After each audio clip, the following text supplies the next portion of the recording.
We're counting down the 8 most horrifying deaths ever captured live on television, a ranking where private tragedy collided with mass broadcast, and millions became unwilling witnesses.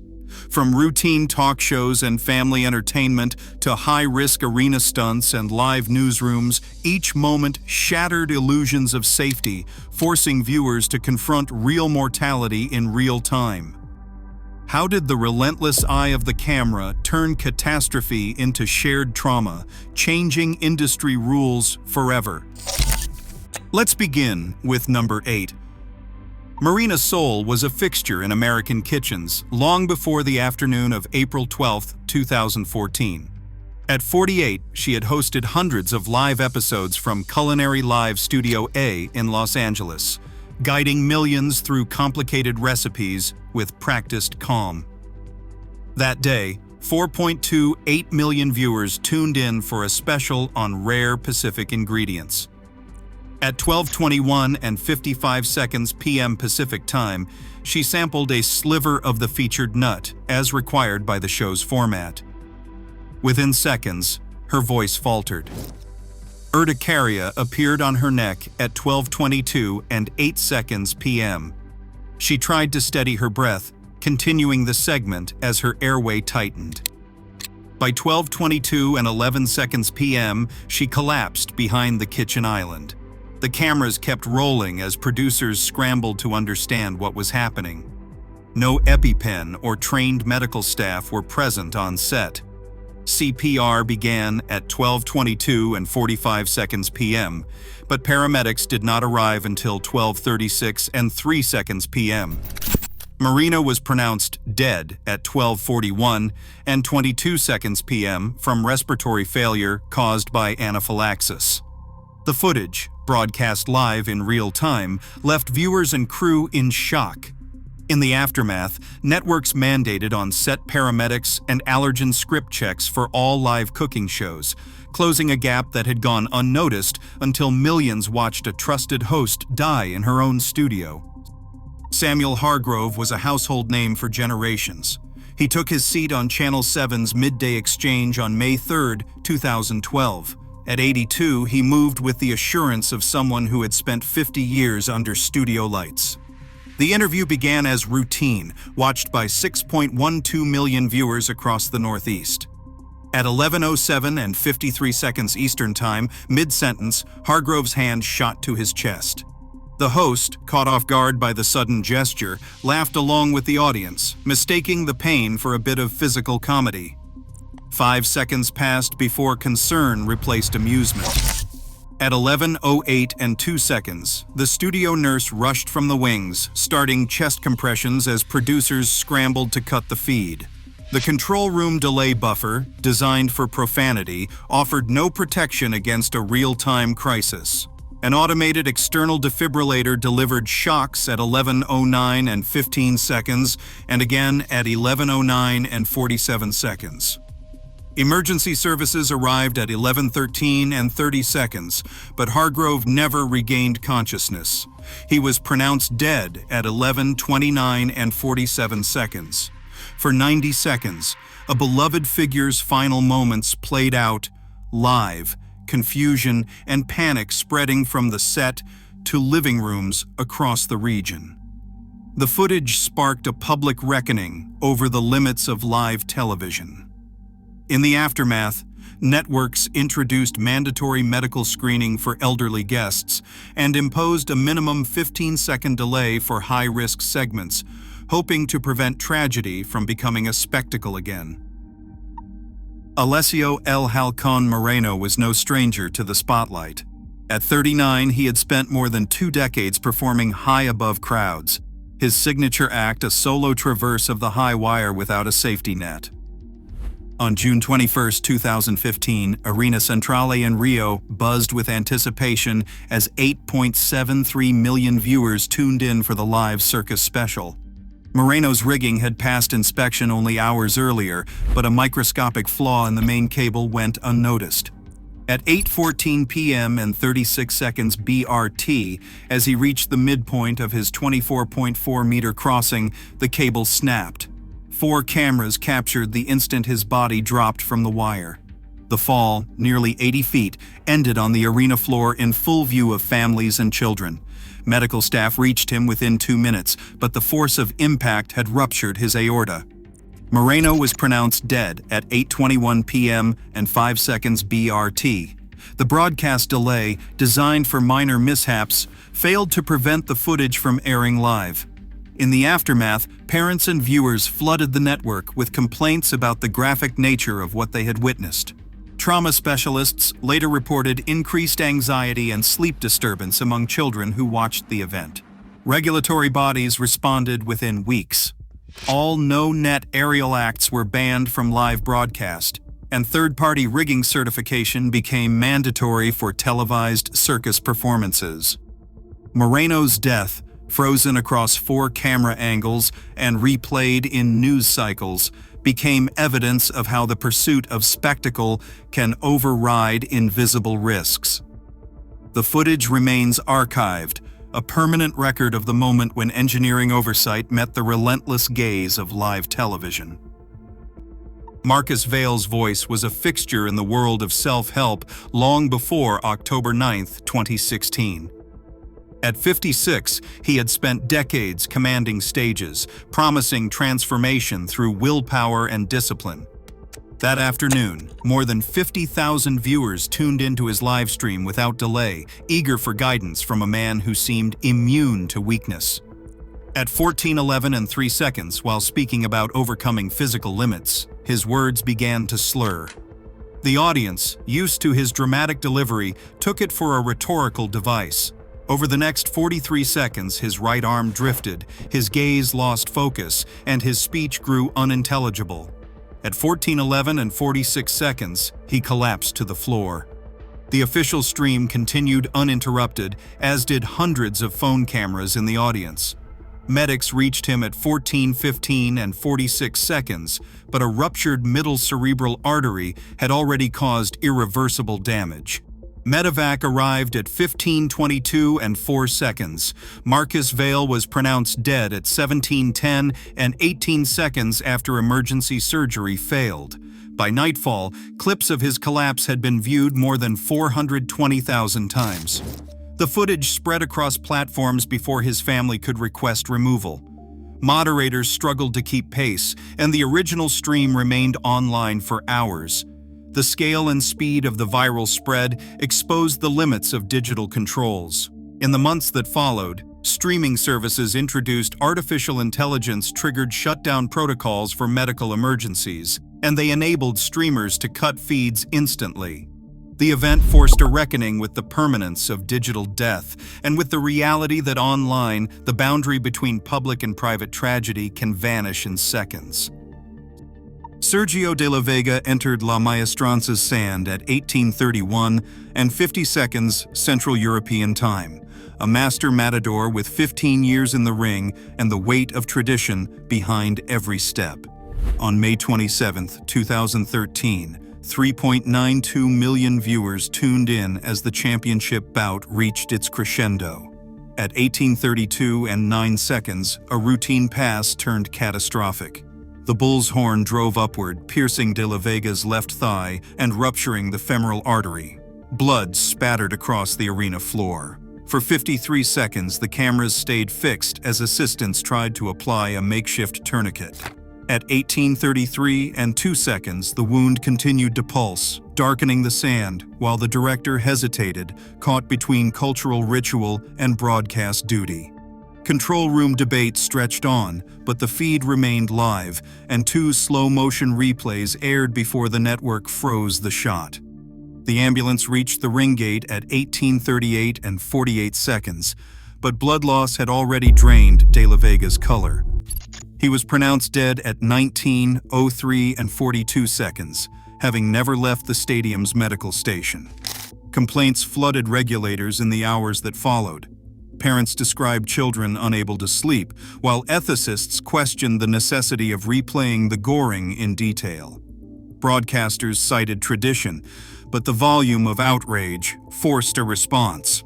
By the end of the summer, replay restrictions were enacted. Graphic Gorings could no longer be shown in slow motion or repeated on air. The footage, once a fixture of Sunday afternoons, became a cautionary tale about the collision of spectacle, heritage, and the unblinking eye of live television. Ezekiel Hart's voice filled the Revival channel every Sunday night, his sermons promising deliverance not just from sin, but from sickness itself.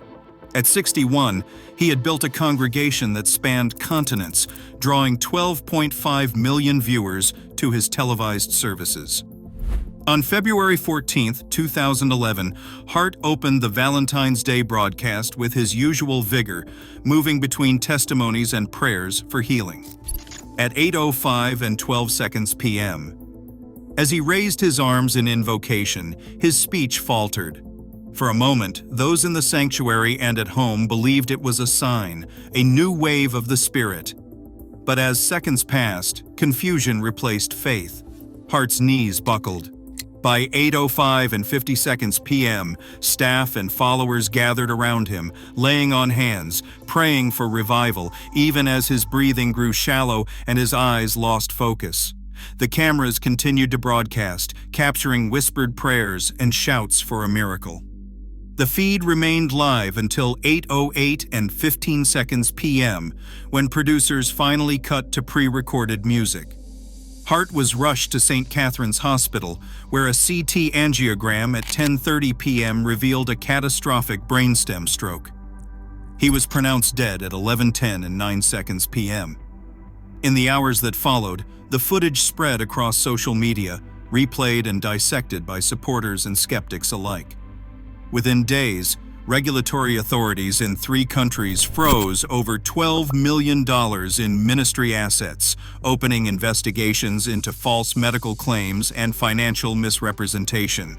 Broadcasters imposed new rules requiring clear disclosure of the limits of faith healing and mandated immediate cutaways when medical emergencies occurred on air. Psychologists who later studied audience reactions reported widespread distress, with some viewers describing intrusive memories of Hart's collapse and a lingering sense of betrayal. The event forced networks to confront the contradiction at the heart of miracle programming, the promise of healing undone by the unblinking eye of live television. Kaito Tanaka stood at the edge of the Yume Tower's open-air platform, 183 meters above Tokyo's Central Plaza. At 31, he was known for meticulous preparation and a spotless safety record, the rare base jumper trusted by both sponsors and city officials. On August 30, 2017, a crowd of over 7,000 gathered below, while 2.04 million watched the Verdict Sports live broadcast. At exactly 16:18 and 5 seconds, Tanaka leapt, arms wide, a camera drone trailing. His main chute deployed at 16:18 and 8 seconds, but a sudden reserve line twist locked both canopies together, forming a tangled mass.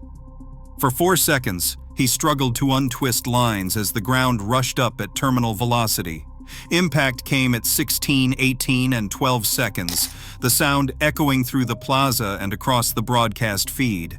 The cameras, set for slow-motion replays, captured every detail before producers could cut away. Children in the plaza screamed. Viewers at home stared in silence as Tanaka's body came to rest just meters from the event stage. Emergency medical teams reached him at 16:21 and 52 seconds, but there was no chance of revival. The official report listed instantaneous death from catastrophic trauma. Within hours, clips of the fall spread across news cycles and social media, replayed despite pleas from Tanaka's family. Psychologists who later studied audience responses reported spikes in acute stress, with some viewers describing intrusive memories and sleep disruption. The event's technical review identified a rare but catastrophic reserve entanglement, a failure mode discussed in safety manuals but never before broadcast so publicly. The aftermath reached beyond personal tragedy. City authorities suspended all urban base permits. National regulators imposed a moratorium on live broadcasts of base jumping and urban extreme sports. Event insurers raised minimum coverage to $10 million per event, pricing most productions out of existence. By the end of 2017, live base competitions vanished from television schedules, replaced by highlight reels and simulations. For many, the memory of Tanaka's final seconds, broadcast without filter or warning, became a permanent reminder of the cost when spectacle outpaces safety. The footage remains archived, a record of the moment when the pursuit of the ultimate thrill met the limits of human control, and millions became witnesses to a death that was never meant to be shared. Jordan Price arrived at the WZBX studios before sunrise, as he had for nearly 3 decades. At 54, he was the face of the region's highest-rated morning news, known for a steady hand during hurricanes, shootings, and election nights. The newsroom trusted his calm. Viewers felt they knew him. On March 8, 2019, 9.35 million people tuned in for the 7 a.m. headlines. Price delivered the weather, traffic, and a segment on local school funding, his cadence unchanged. At 7:12 and 14 seconds a.m., while reading from the teleprompter, he paused. The silence stretched for 4 seconds. Then, with a controlled gesture, he produced a small-caliber handgun from beneath the desk, spoke a brief statement about his struggle with depression, and fired a single shot. The sound echoed through the studio and across the broadcast feed. For 8 seconds, the cameras remained on air, capturing the stunned reactions of colleagues before the control room cut to black at 7:12 and 22 seconds a.m. Emergency medical staff reached the anchor desk at 7:12 and 30 seconds a.m., but Price was already dead. The footage, unfiltered and live, had reached millions of homes, including children preparing for school. Within minutes, social media erupted with confusion and disbelief. Parents called stations demanding answers. Producers fielded calls from regulatory authorities and mental health advocates. By noon, national headlines debated the ethics of live news and the risks of unfiltered broadcasts. The network lacked a delay buffer, standard for profanity but not for violence, and that omission became a focus of public outrage. Internal reviews revealed that existing control room technology could not have prevented the transmission. No staffer had the authority or the technical means to interrupt the feed within seconds. Trauma specialists later reported spikes in acute stress and sleep disturbance among viewers, with some describing intrusive memories and new anxiety.